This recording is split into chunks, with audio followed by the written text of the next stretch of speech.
Se vais a um evento de startups em Portugal, ouves quase sempre as mesmas coisas.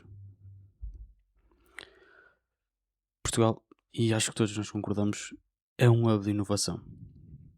O ecossistema está a crescer, existe cada vez mais capital, mais apoio, mais oportunidades. Somos um dos países que recebe a Web Summit, somos o país da Station F em Lisboa, das incubadoras que proliferam em cada cidade. Depois chegas a casa, abres o computador, tentas construir algo e percebes que quase nada do que ouviste corresponde à realidade. Este episódio provavelmente vai incomodar algumas pessoas, mas alguém tem que dizer o que toda a gente sente e ninguém verbaliza.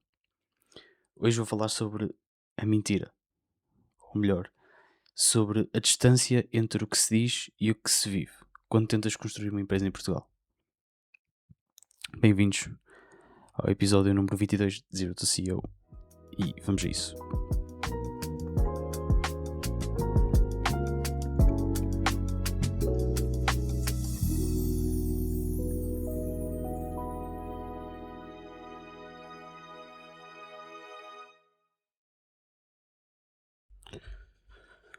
Bom, às vezes sejam bem-vindos. Ahm, sobre, sobre não, peço desculpa. A mais um episódio de Zero to CEO. O meu nome é Tomás Magalhães, para quem ainda não me conhece. E antes de entrar no tema, queria ser bem claro sobre uma coisa. Não vou falar como comentador, não estou a falar como jornalista, não estou a falar como alguém que leu um artigo sobre startups em Portugal e decidiu ter opinião.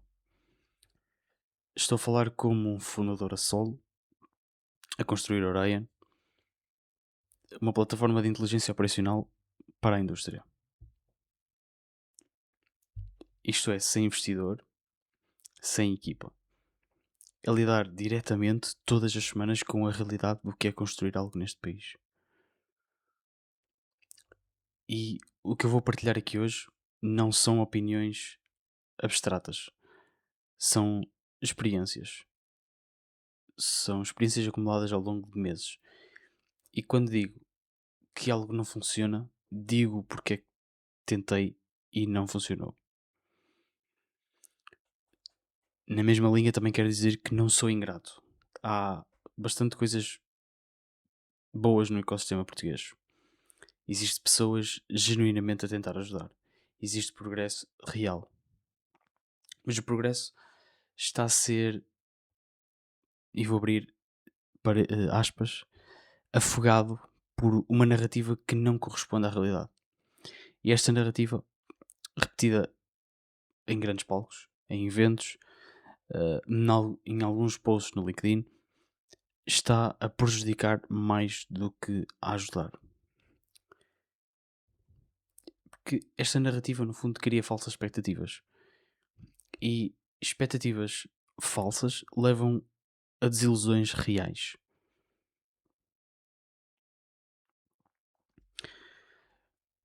Nos eventos que tu ouves, ouvimos que existe cada vez mais capital em Portugal. Existe fundos de venture capital, business angels, programas de aceleração com investimento. O ecossistema está realmente a amadurecer. E sabem qual é a realidade? A maioria deste capital vai sempre para as mesmas empresas. Para founders que já têm rede, que já têm nome, que já fizeram um exit anterior, para quem já está nos sítios certos. Lisboa, no circuito certo, nos eventos certos. Se tu és um fundador do Porto, de Gaia, de Braga, a construir algo, seja ele na indústria ou fora da indústria, ou para as pessoas, e não tens uma rede de contactos no ecossistema, o teu capital disponível é praticamente nulo. Não porque não exista, mas porque os mecanismos de acesso são fechados, informais e são enviesados para quem já está dentro. Eu não tenho investidor, não porque não preciso, mas porque o processo de encontrar investimento em Portugal, numa fase inicial, sem rede, é quase tão desgastante, é muito desgastante, que o tempo que estaria a fazê-lo é melhor investido a construir o produto. E isto não deveria ser assim. Mas existe uma contradição fundamental no ecossistema português. Por um lado,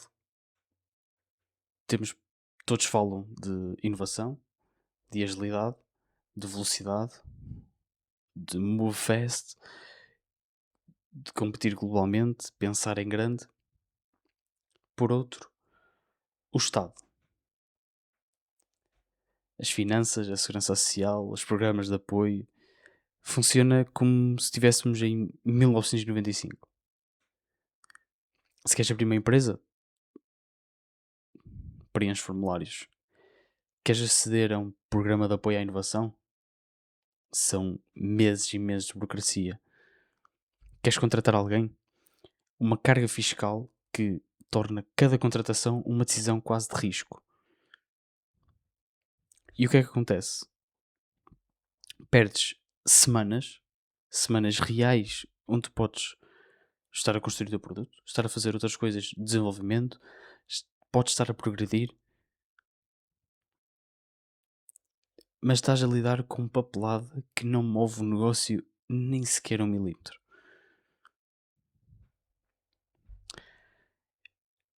Eu sei que isto não é um problema exclusivo português,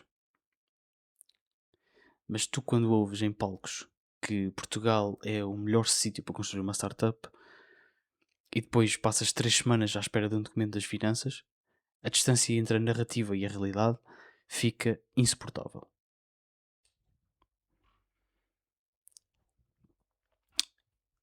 E quando eu disse que eu ia chegar à parte em que ia incomodar, vai ser esta. Esta é a parte que vai incomodar realmente. Porque existe uma cultura que já presenciei nos eventos de empreendedorismo em Portugal, que é quase como se fosse religiosa. O fundador sobe ao palco, conta a história de sucesso, diz as frases certas, como não desistam, acreditem no processo, o ecossistema está a melhorar, e toda a gente aplaude. Mas eu ainda não ouvi ninguém, nem vi ninguém, subir ao palco e dizer: malta, eu estou quase sem dinheiro. O sistema não ajuda e não sei se vou sobreviver no próximo trimestre. O palco é exatamente para pessoas, para vencedores. Ou para quem finge ser. E o que isso cria é uma ilusão coletiva. Uma ilusão coletiva de que construir em Portugal é mais fácil do que aquilo que parece. De que o apoio é maior do que aquilo que é. E de que o caminho para o sucesso da tua empresa é mais claro do que é. E quando um fundador novo, cheio de energia, provavelmente cheio de ideias, com vontade, e entra neste ecossistema com estas expectativas altas e finalmente colide com a realidade, a desilusão é violenta. Já vi isto acontecer e já me aconteceu a mim. Por isso, se estás a construir algo em Portugal e a realidade não é o que te prometeram, não és tu o problema. A narrativa é que está errada. O trabalho é real. As dificuldades são reais. E reconhecê-las não é pessimismo. é honestidade. E honestidade é o primeiro passo para mudar alguma coisa.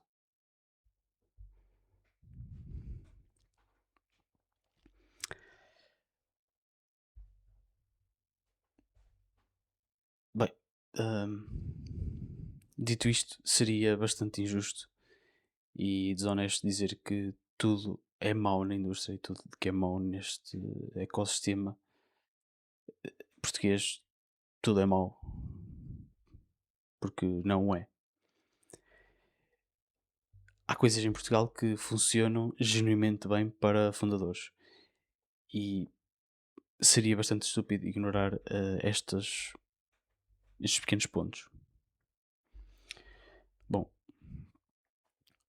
Portugal é significativamente mais barato do que a maioria dos hubs de startups europeus. E quando estás a dar bootstrap, a construir sem investimento, cada euro conta. O facto de conseguir viver e construir Orion com custos de vida razoáveis é uma vantagem real, que não existe em Londres, não existe em Paris, não existe em Amsterdão.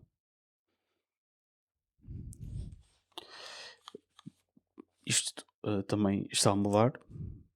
Lisboa já é cara, mas fora de Lisboa o custo de vida ainda permite construir com alguma margem.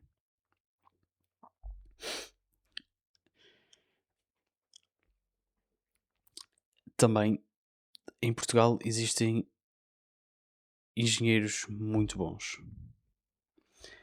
Em proporção, o talento técnico é surpreendentemente forte para o tamanho do país. A nossa formação universitária, apesar de todos os problemas que tem e todos os problemas que nós conhecemos, produz pessoas realmente competentes. O problema não é o talento, é que o melhor talento vai para empresas internacionais que pagam fortíssimo, que pagam um salário brutal, que nós fundadores e quem tem empresas não consegue competir com esse salário. Mas o talento existe, está lá. Não sei, acho que saiu recentemente que nós éramos um dos países que exportávamos mais talento técnico, ou seja, pessoas formadas. Somos o país, acho que, não sei se éramos o segundo, o terceiro ou até mesmo o primeiro país que exportava mais engenheiros, enfermeiros, médicos, pessoas qualificadas lá para fora. Outro grande ponto é que fora dos grandes eventos, fora dos palcos, fora do LinkedIn, existe uma comunidade informal de fundadores em Portugal que é genuinamente boa. Existem pessoas que partilham, existem pessoas que ajudam, que respondem a mensagens de completos desconhecidos.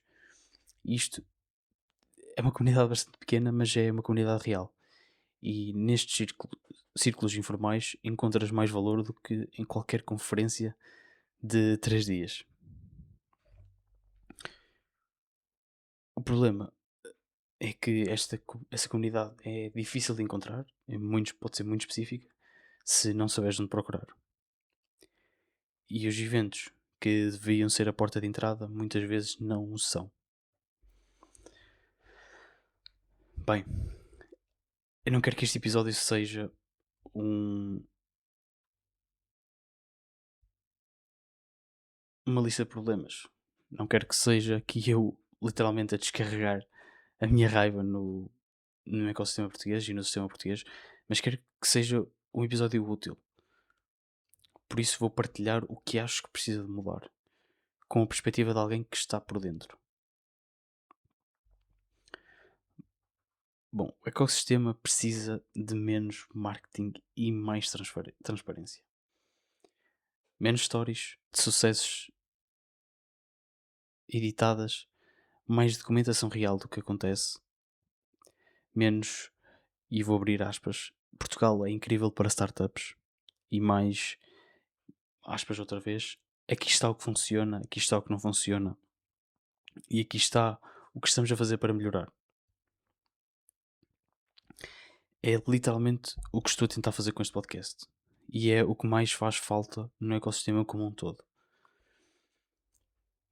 Já o disse aqui desde o episódio 1, tenho dito que o objetivo deste podcast é cada vez mais juntar a comunidade e cada vez mais unir esta comunidade de fundadores e de pessoas com startups em Portugal que realmente precisem de não só conselhos, mas também ajuda e podermos aqui reunir segunda e quinta-feira para não só acompanharem a jornada, mas também acompanharem quase como uma história que, que podemos fazer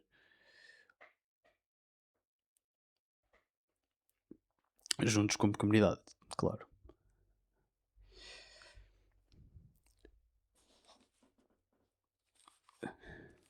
Segundo ponto, precisamos de mecanismos de investimento que não dependam de quem conheces. Plataformas abertas, processos claros, critérios objetivos. O capital realmente existe em Portugal. Ele só precisa de chegar a fundadores que estão a construir algo real, não só àqueles que sabem navegar no sistema social. Isto é um problema que Portugal tem muito e eu vou entrar se calhar aqui num tema mais sensível porque é um tema que nós estamos habituados a ver em todo lado, na televisão, que é os tachos, não é? E realmente este acesso ao capital também é limitado a esse ponto. Porque um fundador, alguém que está a resolver um problema real, é muito mais difícil para esse fundador aceder a esse tipo de capital. Quem está por dentro, quem está no círculo social uh, do mecanismo de investimento, depende muito de quem eles conhecem e eles, posso estar aqui e vou utilizar alegadamente, podem e conseguem distribuir o capital por aquelas pessoas que conhecem e as pessoas que sabem navegar naquele sistema social. E isto é um problema para as outras pessoas e quem está a criar realmente hum, soluções e é quem está a criar realmente uma empresa do zero. Hum, e acho que era algo que devíamos tocar neste ponto mais vezes porque é um problema real. E é um problema muito recorrente no nosso país. Muitas vezes ignorado, muitas vezes não nem sequer nem sequer já nem ligamos para este problema. E o último ponto, e se calhar o mais simples, é a simplificação da burocracia. Não uma simplificação que se anuncia em comunicados de imprensa, mas sim a simplificação que se sente quando abres uma empresa, quando contratas alguém ou quando tentas aceder a um apoio. Quando o fundador, numa fase inicial, perde quase 3 semanas com uma burocracia, isto não é inconveniente. É potencialmente a diferença entre sobreviver e fechar. Portugal tem tudo para ser um dos melhores sítios do mundo para construir uma empresa. Custo de vida, talento, comunidade. O que falta não é o potencial, é a honestidade sobre o estado atual. Porque só podes melhorar algo que primeiro admites que precisa de melhorar. Então, com tudo o que disse, com esta frustração toda, com todos os problemas, eu continuo a construir Orion em Portugal. Porquê? Bom, os problemas que descrevi não são razões para sair. Para mim são razões para ficar e para construir melhor. Porque a indústria portuguesa, as fábricas, os gestores de produção, os operadores, tudo isto precisa de Orion. E se eu não construir aqui, para eles, quem é que vai? Este país tem uma resiliência muito específica que não se vê nos eventos. Está nas pessoas que constroem mesmo quando o sistema não ajuda. Nos fundadores que continuam mesmo quando o capital não aparece. Nos que ficam em Portugal quando seria mais fácil ir para Berlim, Londres, Dubai, Malta, etc. Ficar é uma decisão, não é falta de alternativa. E se este podcast existir daqui a 2 anos, e se a Orion existir daqui a 2 anos, a história não vai ser construir apesar de Portugal, mas sim construir porque acredita em Portugal. E alguém tem que provar que é possível. Se estás em Portugal e estás a construir algo que e pensas todos os dias se devias ir embora ou não, fica. Isto não é para por patriotismo, mas por cada fundador que fica e que constrói e que entrega, torna o ecossistema um bocadinho melhor para o próximo. Tu não és só o fundador, és parte da solução. Bom, se calhar para terminar, vou falar aqui um bocadinho e porque é uma coisa que faço regularmente e que me abre os olhos de formas que não esperava. Eu sigo bastantes criadores, fundadores de outros países, americanos, britânicos, alemães, holandeses, não por admiração, mas para perceber o que tem de diferente. Qual é as condições em que estão a construir, o ambiente à volta. E a diferença é extremamente brutal. Temos o exemplo dos Estados Unidos, onde falhar é quase parte do currículo. Se criaste uma startup que não funcionou, tens experiência. Em Portugal, se fizeste uma startup que não funcionou, tens quase uma mancha no teu currículo. Isto parece uma diferença cultural pequena. Não é. É estrutural.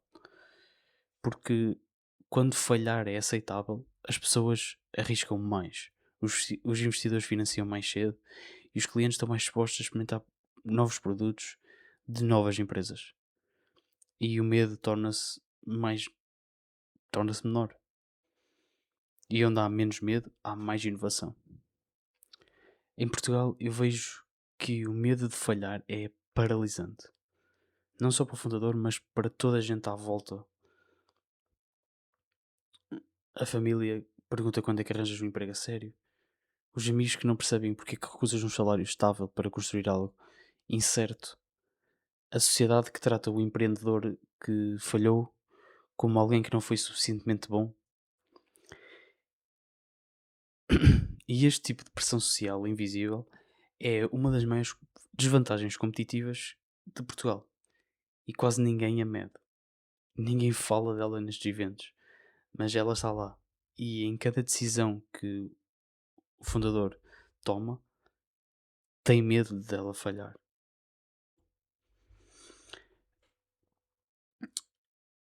Um founder americano nasce dentro do maior mercado do mundo. São 330 milhões de pessoas que falam a mesma língua, que usam os mesmos sistemas de pagamento e estão habituadas a experimentar novos produtos. Um fundador português nasce dentro do mercado de 10 a 12 milhões de pessoas, muitas das quais são resistentes a mudar-se de fornecedor, são conservadoras na adoção de tecnologia e têm todas um poder de compra limitado. E mais uma vez, isto não é uma crítica ao mercado português, é uma realidade. A consequência que resulta disto é que um fundador tem sempre que pensar na internacionalização, quase desde o primeiro dia. O que acrescenta uma camada de complexidade que um fundador americano ou britânico simplesmente não tem. Língua diferente, fusos horários diferentes, regulações diferentes, culturas de negócios diferentes. Tudo isto é trabalho extra, que compete pelo mesmo tempo e mesma energia. Em países como os Estados Unidos, o Reino Unido, Países Baixos, existe uma infraestrutura real de apoio a fundadores, que vai muito além destes eventos. São aceleradoras que genuinamente aceleram, com mentores que têm experiência real, com acesso a clientes, com investimento, e esse investimento não demora 6 meses a chegar. São redes de business angels que fazem cheques em semanas e não em trimestres. Estes países têm programas governamentais que são simples de aceder e rápidos de implementar. Em Portugal, a infraestrutura existe no papel. Na prática, muitos programas de apoio são mais burocracia do que ajuda, e quando são mais burocracia que ajuda, o fundador olha para aquilo como uma perca de tempo e nem sequer aplica. Muitas das aceleradoras são mais um espaço de coworking do que uma aceleração real, e muitos mentores estão lá mais pelo prestígio do que compromisso com o founder. E, mais uma vez, existem exceções e quero ser justo. Existem programas e pessoas genuinamente bons. Mas são exceções, não são a norma. Eu não estou a dizer que devemos ser os Estados Unidos. Não somos e não devemos tentar ser. Mas há coisas que podemos adaptar sem perder a nossa identidade. Ter uma cultura que normaliza o fracasso como aprendizagem. Ter mecanismos de investimento mais rápidos, mais acessíveis. Ter programas de apoio que se meçam pelo sucesso dos fundadores, que os mesmos apoiam, e não pelo número de candidaturas que recebem. E acima de tudo, uma honestidade coletiva sobre onde estamos, não para nos diminuirmos, mas sim para nos orientarmos. Porque só podes melhorar algo quando sabes exatamente de onde partes. Peço desculpa, acho que bati no microfone aqui nesta parte. Tu não nasceste no sítio mais fácil para construir uma empresa, mas nasceste num sítio onde construir algo bem feito te diferencia quase de imediato. Porque a concorrência é menor, o mercado é muito menos saturado e a tua história é mais rara. Usa isso. Não como uma desculpa, mas sim como uma vantagem. Bem, com isto, acho que ficou bem claro aquilo que eu queria exprimir. E sei que este episódio se calhar vai dividir opiniões, e é mesmo isso que eu quero. Se concordas com o que disse, partilha. Não o episódio, mas sim a ideia. Escreve a tua experiência, fala sobre o que vives como fundador em Portugal. Seja no LinkedIn, no Instagram, onde quiseres. Porque a conversa que precisa de acontecer sobre o ecossistema não pode ser só num podcast com poucos ouvintes. Precisa de ser pública, aberta e completamente honesta. E se discordas completamente do que acabei de dizer, quero ouvir porquê. Sou o primeiro a admitir que posso estar errado em algumas coisas, mas prefiro estar errado em voz alta do que silencioso com razão. Já sabem, quem esteve a ouvir até ao fim, muito obrigado. Significa mesmo bastante para mim. Tens o Instagram, LinkedIn, links importantes da Orion na descrição. Podes me encontrar por Instagram, por e-mail, etc. Como já disse, está tudo na descrição. Segue este podcast para não perderes o próximo episódio. E muito obrigado por estar desse lado. Sem mais nada a acrescentar, até segunda-feira e o resto bom fim de semana. O resto bom fim de semana não, o resto boa semana e um bom fim de semana. Até segunda.